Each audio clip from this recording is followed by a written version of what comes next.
Kubrick's F.U. to Stephen King. Bop, bop, bop.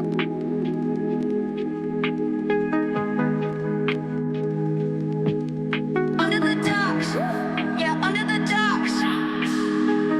Buried deep, but we're breaking the locks. Footage got cut, they erased all the shots. They connect the dots. Under the docks, under the docks, yeah, under the docks. Yeah, under the docks.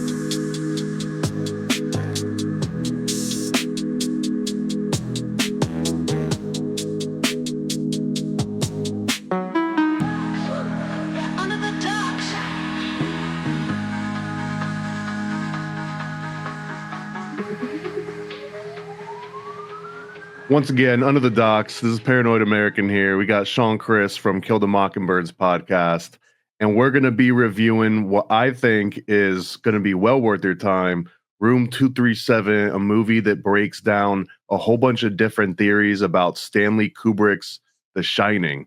So welcome back, man. What did you think about this one? Well, this is my first time getting introduced to this film, and you brought it out like, hey, let's check out this, let's. I did not expect what I got, and it was great though. Like, it was something that but it's really good going to something you're like have no expectations, and then I'm like, wow, man, this fits right in with the theme of the show, like of how we started out. You know what I mean?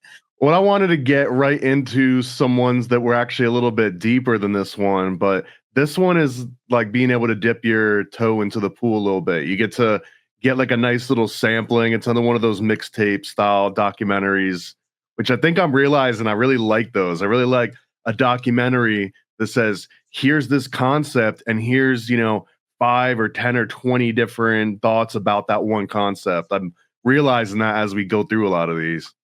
Well, I think also you as a researcher, you do that anyway. So you like that. Oh, I can go down this way. You know what I mean? It gives you, instead of 2 forks in the road, like 2 ways to go. You have. Yeah, don't tell me how to think. Don't tell me what Kubrick means. I'll figure that out. Yeah, Just give me enough options. So this one is called Room 237. It came out in 2012. What a fun number for years.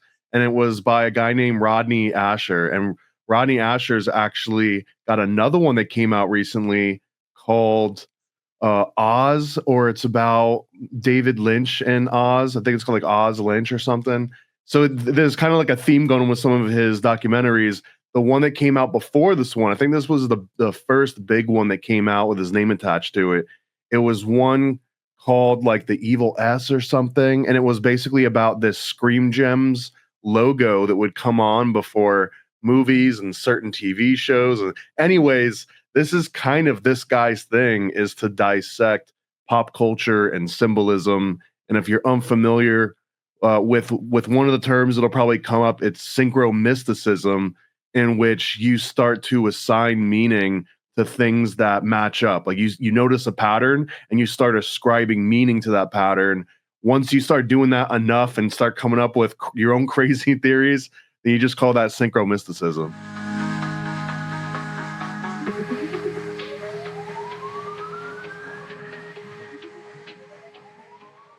All right, plotting for the course for this one is actually going to be pretty straightforward, and it's going to be fun to talk about. The whole entire movie is about reinterpreting The Shining, and not the book by Stephen King, but the movie by Stanley Kubrick, which actually changes a lot of very specific details.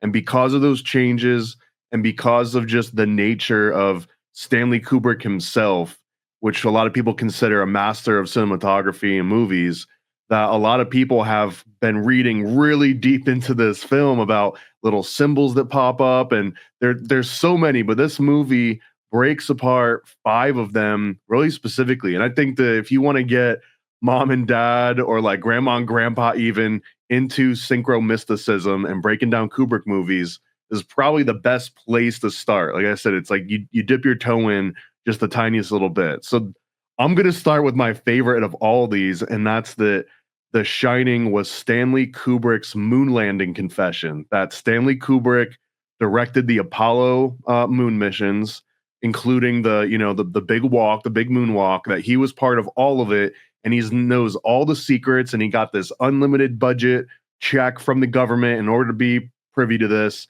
and that he reveals his confession to the audience through this movie. So, what did you think about this claim? They had me hook, line, and sinker, man. I thought Say no more. We're done. I'm good. Sold. Yeah. yeah, because at first I'm like, okay, you're trying to get symbolism. They talk about the book Subliminal Seduction and him getting into the whole art of subliminal messaging and getting involved with different commercial entities to kind of show them like, hey, how did you guys put this little advertisement together to trick people into like, telling a story or getting them to buy something. But it does, like, one that got me is when, and it also got the narrator or the guy talking at the time when he's like, yeah, Danny's wearing Apollo 11 specifically sweater. And I think to me, then I'm like, all right, man, that's tough to like talk out of, right? Because that's intentional. Everything he does is intentional, but for sure you're like, okay, and it's Apollo 11. Right. So that's this is theory is Jay Widener's, and he's got a whole series of movies based on this. And we just get a tiny little sampling of his like overarching theory, which is that this is Stanley Kubrick's confession letter. And among the different examples that we see presented in this movie, the biggest one is that Danny is wearing this Apollo 11 sweater, and that when he stands up, he's playing with little trucks, and that famous Overlook Hotel pattern that you see associated with The Shining constantly is actually a representation of an aerial view of the launch pad. And he's playing with these little trucks, and as he stands up, the rocket looks like it's lifting directly off of this, launch pad surrounded by truck. That one is yeah, that's probably like the big cherry on top, big reveal of this entire documentary. They also mentioned that Room 237, which was changed from the Stephen King book, was because at the time the moon had been calculated to an average of 237,000 miles. And that Jack dealing with all of the different mirrors inside the Overlook Hotel and being buried under like this weird Kafka-esque sort of hierarchy was Stanley going through this exact same experience trying to deal with the government, and that the Overlook's manager, Stuart Ullman in the movie, that he's basically the stand-in for Stanley Kubrick's handler. So that's, I mean, there's a lot of big claims in there. And honestly, Jay Widener's movies that go even deeper into this would take extra episodes just to talk about. So in fact, I think we're going to do those ones next. After Room 237, we'll go even deeper into Jay Widener's stuff. But that overall, that's the moon confession theory, sort of in a nutshell. And that's probably the one that most people have heard of when it comes to The Shining. I don't know. Have you heard of other ones outside that one before watching 237? No, I did not. I've only heard like the moonlight. Like that's the only thing that I kind of knew about, but I didn't know how they were going to present it. Yeah, they said they didn't want to use the 217 room as it was in the book because the hotel had expressed that, oh, we don't want people to be scared to stay in that room. But in fact, that turned out not to be true. And then the whole room number with 237 when Danny's going by it, like that's where I would, if they were just saying that as the moon, like, oh, spelled backwards and the N is capital, like I would have been like, I don't know, man, that they wouldn't really have got me. That's why the rocket I think was so important.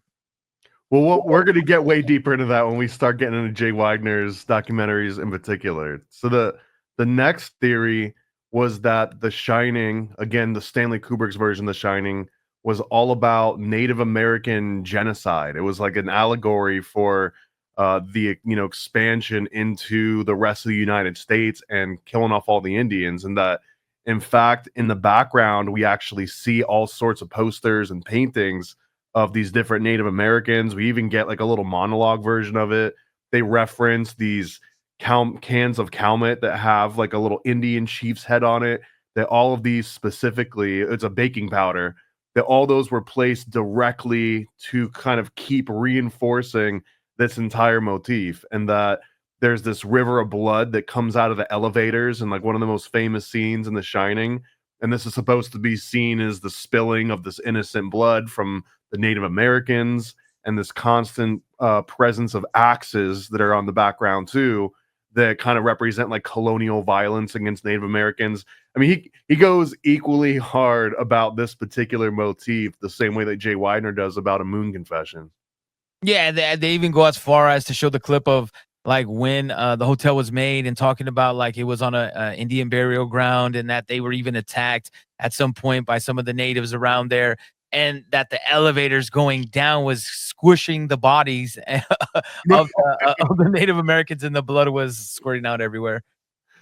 I mean, I would actually love to see a version of The Shining where that was more in the center. Like that was actually what the movie was about. That it was a hotel built on an ancient Native American burial ground that was haunted and squishing bodies. I don't know. I feel like being more overt about some of these themes could work. Like any five of these, honestly. The third one, a little bit darker, was that The Shining's all about the Holocaust, and that the number 42 in particular keeps coming up. There's one scene where Danny's got it on his shirt. They mentioned the 1942 Volkswagen, and 1942 being the year that the Nazis implement their final solution, and that everything else that kind of flows out of this is all about Jack being a Nazi. His typewriter is this old German-made Adler typewriter, and Adler translates to an eagle, and the eagle was the symbol of the Nazi part. So you can see that every single little detail in this entire movie is being interpreted as, oh, he's 100% like this guy, and this is Jeffrey Cox that comes up with this theory, by the way. He talks about it again the same way. Like this dude is convinced that The Shining by Stanley Kubrick was all about the Holocaust. Yeah, and they even talk about them watching the movie Summer of '42. I mean, the number does come up a lot. Like, it's not a coincidence, and all these things aren't coincidences in general. We don't know why filmmakers do what they do, but it's good points to bring up. That also they even have like a part where they're talking about that towards the end of the film when they show the black and white picture with Jack Nicholson and it's fading away.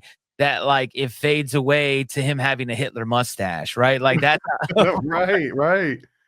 There's so many too. There's some other examples of that final shot that apparently it was taken from a meeting of people from 1913 that have to do with the Federal Reserve. There's some interpretations outside this movie, by the way, that the movie's all about sort of greenbacks and the using gold as like a standard for monetary systems, and it just kind of like goes full money masters in certain interpretations of this one.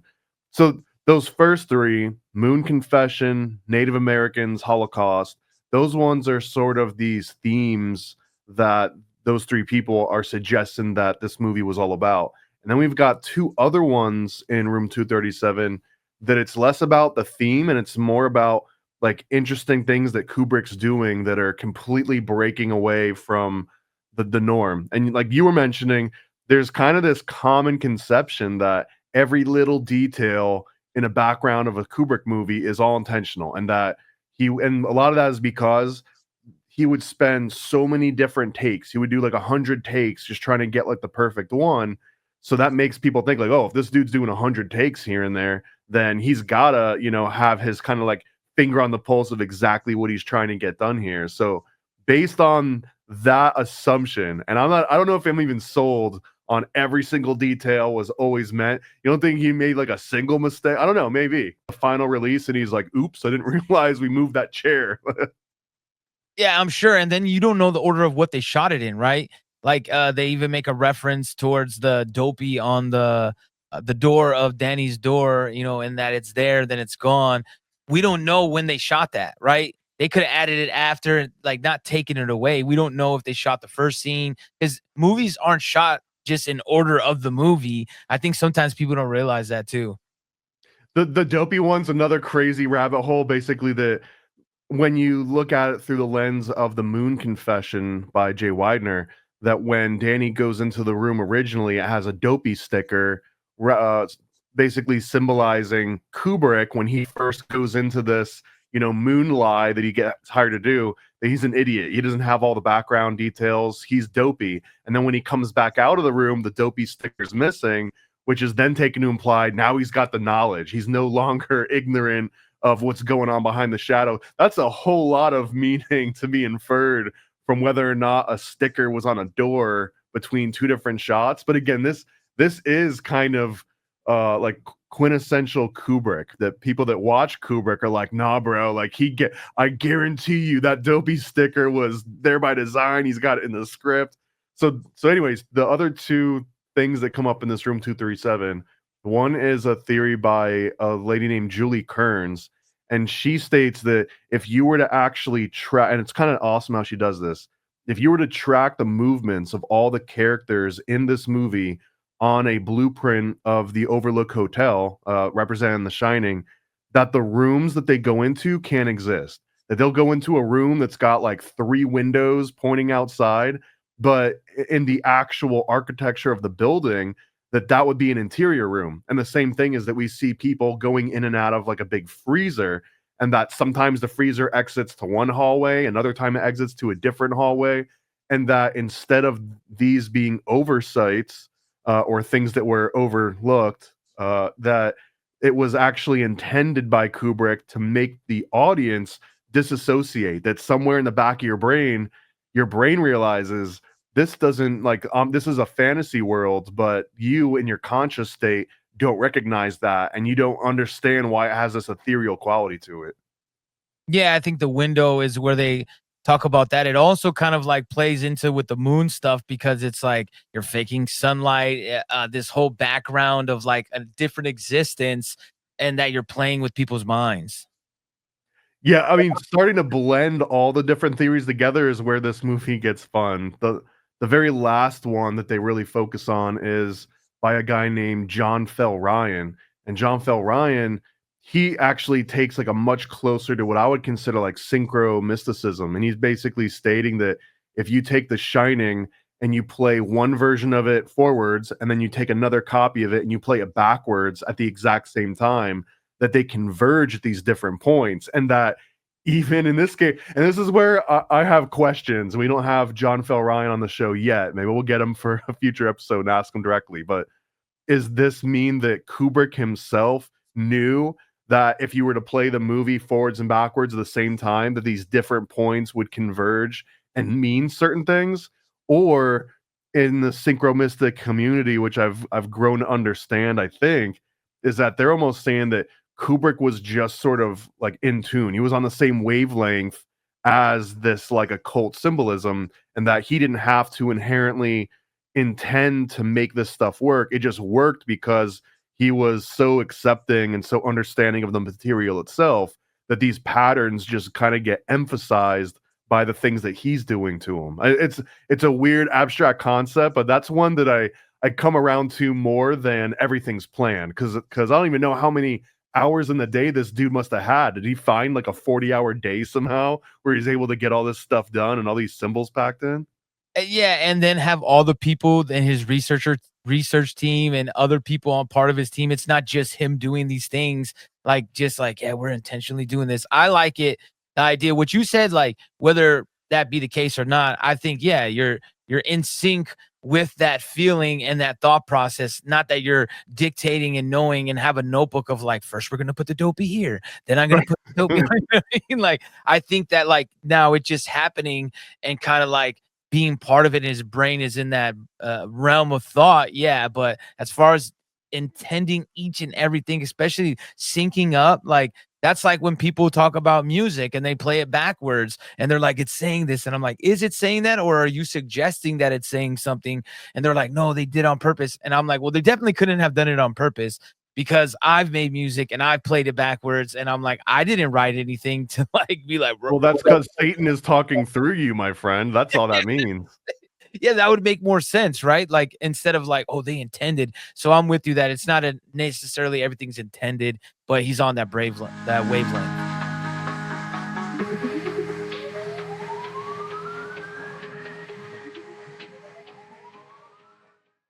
All right, hidden treasures, overboard moments. I mean, in this one, honestly, I think the whole entire movie is kind of a hidden treasure. I really do think that someone that maybe doesn't understand the weird mystique behind Kubrick films, you watch this as one documentary, Room 237, and you kind of get a taste for it. And it might even convince you that, yeah, like Kubrick definitely meant to put in some extra symbolism, all three, none of them, like one of them. Who I don't really know where I land on any of that. But this is really a type of documentary that I really like. So I mean, the whole thing is a hidden treasure for me. Hearing someone else watch it for the first time and been like, man, I never heard this theory about the Native American. Even if you don't believe it, I still think that it's like beyond fascinating. And it's put together very well, like in actually putting shots of other movies. They even bring in like some of his other movies that he has done that we people have concepts and thoughts on as well, like reference points. And like even when they talk about some of this moon landing stuff, I thought it was interesting how they go, look, there was Tang. Like, you know what I mean? They're thorough. Whether you believe it or not, they present a compelling case for a lot of these theories, some more than others, I will say. But I think that it opens your mind to like, man, who is Kubrick? And it kind of paints him in a great picture and a dark and great picture like this man. They even talk, well, I think they say the man with the 200 IQ, you know what I mean? Like that he's out thinking of us. It's almost that 3D chess thing. 60, he's on 60, 237D chess he's playing at. Uh, and for me, the really overboard moments was hard. I had to go and I looked around for the biggest criticisms of this documentary, all of those 1 stars out there. And man, I didn't realize how controversial this documentary was, especially for like Kubrick aficionados. And I guess the main criticism that usually comes up with this movie is that Asher doesn't necessarily step in and provide his own commentary on whether or not some of these other people's interpretations are valid or not, or which one's right. And honestly, I think that kind of criticism is completely missing the mark of all of this. This will be like opening up a Whitman sampler. Again, one of my favorite analogies here. Open up the Whitman sampler, trying out 5 and being like, numbers 1 through 4 were wrong. Like that's not how a Whitman sampler works, right? You might find the ones that you most prefer, but it's not like one of them is wrong unless it's one of those weird like jelly bean tricks where like one of them tastes like vomit or something, if you know what I'm talking about. But like Yeah, no, I know exactly. this movie, it's not like a trick question. It really just it will open your mind up to next time you watch The Shining, you'll probably never be able to watch it the same way again. So I think that's like the biggest hidden treasure. Any documentary that changes the way that you see something the next time you see it, I think that it's almost impossible to plan to do that. It only happens when it's legitimately good. I didn't really have any overboard moments because I know they had thoughts of like the dopey thing I keep referencing, like, but I could see they have a compelling case. Like, I don't agree with all their theories, but I'm like, well, that it's logical to me, right? Like, okay, I could see where you came. It's not something just thrown out the dark. You know what I mean? Like, oh, you're like, I could see something because a lot of this stuff is planned, right? Like, as far as we don't know what he meant. Dopey could be just a sign like, hey, it's for my kid, or it's like, you know, we don't know what it means, but it means something. These different things, like the chair coming, the chair gone. Like they even talk about when she walks into the room and kind of like with the skeletons in the blue room with the skeletons and the spider webs, kind of like poking fun out of like how horrors were really like comical back in the days, and then go into one of the more horrific scenes, right? That's like kind of intense for people. I think this film overall, I can't find a lot of things to like pull at it. Like, yeah, I could be critical and be like, hey, you should have, came out this way more. I kind of just liked how he played it, and let me think for myself. Like, is that it, man? And is he trying to paint this Native American thing? Is it a bunch of different themes layered up, or is it just us analyzing it to death and we're coming up with something? Well, I would point out like 3 very specific claims that usually get brought up when it comes to The Shining and whether or not Kubrick was doing something intentionally. The first one is the direction that the Indian is facing in all those damn baking powder cans. Like, do you think that Kubrick was like, make sure they're all pointing to the left in this scene and make sure that they're all pointing like the same way? And do you think that that's something that he specifically wanted to happen?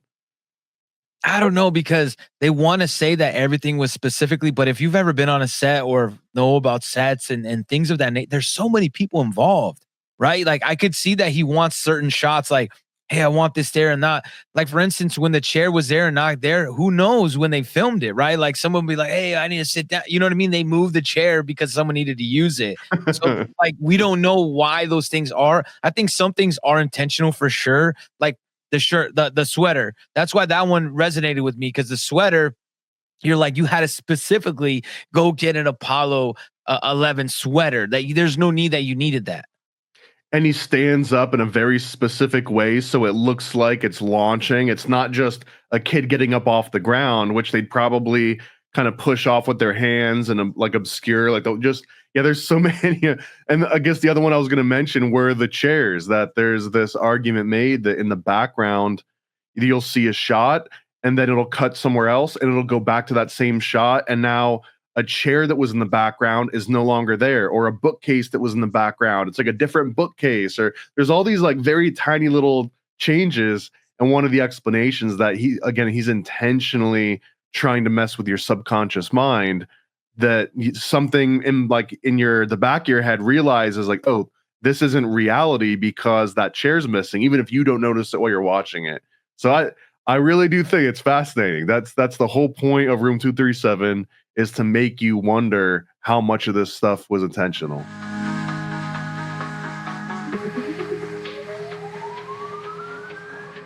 All right, give me the sink or swim on this one, Room 237. Swim all the way, man. For a first time watcher, man, it was great. It was like, I was riveted, like, because it's not, I love rewatching some of them, but when you get a fresh slate, it's great. I like the film. I like them going in the quality. I actually watched it on Tubi, you know what I mean? So you can watch it for free.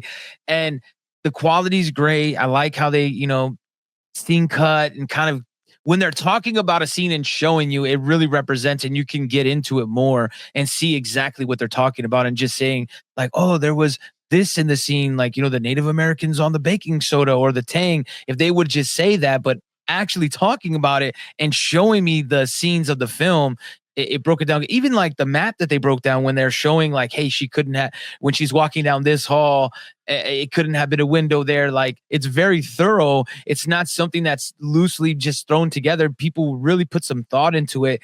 Now, me personally, do I think every single thing that Kubrick is in the film is intended to like, hey, here's a secret message? No, but I do think there is a lot of hidden messages in his films, and they painted it great. And I'm looking forward to the next couple.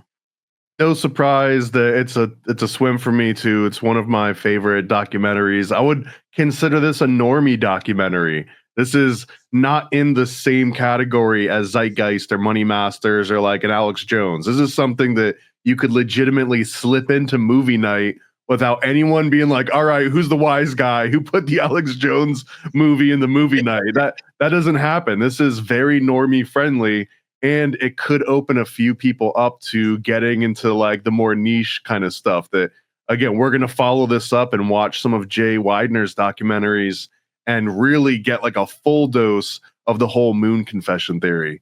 And I mean, I'll leave it on my observation too about the Stanley Kubrick thing. Maybe a bad analogy, but it would almost be like watching a jazz musician. And if you're in the audience and thinking like, man, this guy's going all over the place, he's playing all these weird different notes, but somehow they still work with this song.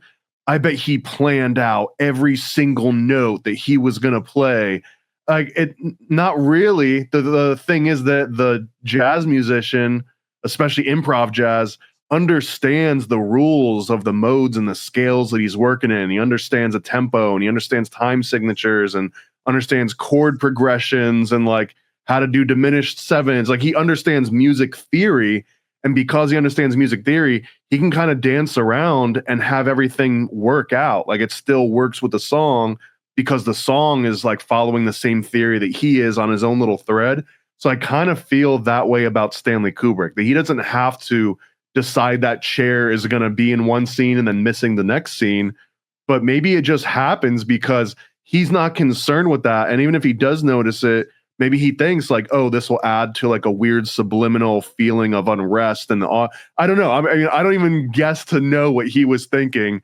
I think my IQ is closer to like 20 than 200. So he's probably, I haven't choked on my tongue yet, so that's probably not true, but strong double digits, at least I would put myself in, but nowhere near the level of Kubrick. So I don't feel qualified to know whether or not this meant anything. But man, this movie definitely gives you a lot to talk about. So next time Kubrick comes up, you'll probably be able to introduce someone to new theories that they haven't heard of just by watching this movie.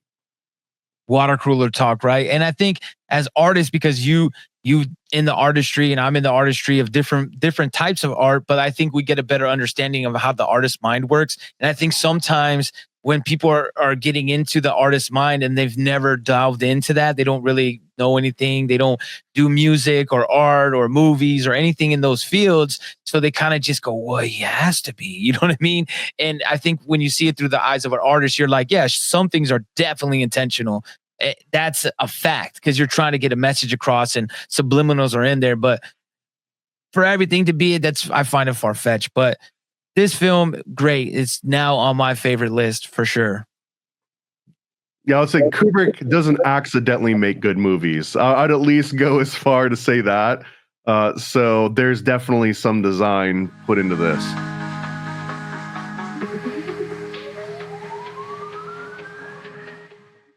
So, and like we mentioned before, we're going to be going into Jay Weidner's Kubrick Squared series, and he's going to talk about all of the like weird little details that were probably too overboard for this particular Room 237 documentary. So I'm excited about those ones. Look out for that, man. This has been another episode of Under the Docks.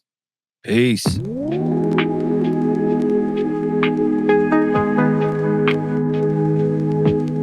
Under the docks, yeah, under the docks. Buried deep, but we're breaking the locks. Footage got clipped, they erase all the shots. We stay connected dots. Under the docks, under the docks, yeah, under the docks.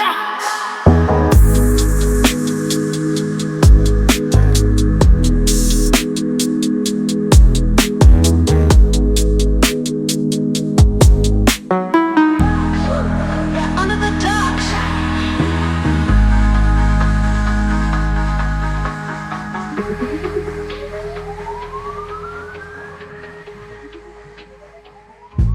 Ready for a cosmic conspiracy about Stanley Kubrick, moon landings, and the CIA? Go visit nasacomic.com.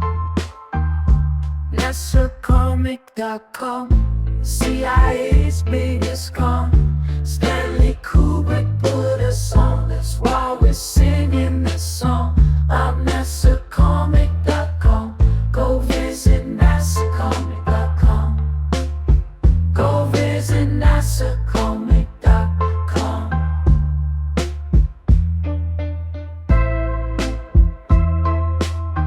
Yeah, go visit NASAcomic.com. Oh, NASAcomic.com, CIA's biggest con. Stanley Kubrick put us on, that's why we're singing this song. I'm NASAcomic.com, go visit NASAcomic.com. Go visit NASAcomic.com. Yeah, go visit NASAcomic.com. Never a Straight Answer is a 40-page comic about Stanley Kubrick directing the Apollo space missions. Yeah, go visit NASAcomic.com. This is the perfect read for comic, Kubrick, or conspiracy fans of all ages. For more details, visit nasacomic.com. Paranoid. Yo.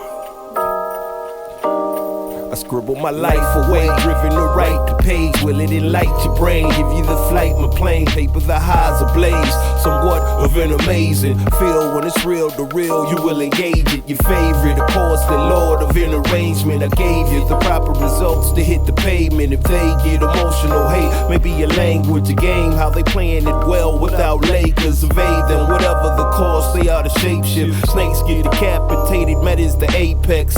Execution of flame you out, new nuclear bomb distributed at war, rather gruesome for eyes to see. Max 'em out, then I light my trees. Blow it off in the face, you're despising me for what though? Calculated and rather cutthroat. Paranoid American must be all the blunt smoke for real. Lord, give me a day away, vacate. They wait around to hate whatever they say. Man, it's not in the least bit. We get heavy rotate when a beat hits, so thank us, you're welcome. Fuck the niggas for real, you're welcome. They ain't never had a deal, you're welcome. Man, they lacking appeal, you're welcome. Yet they doing it still, you're welcome.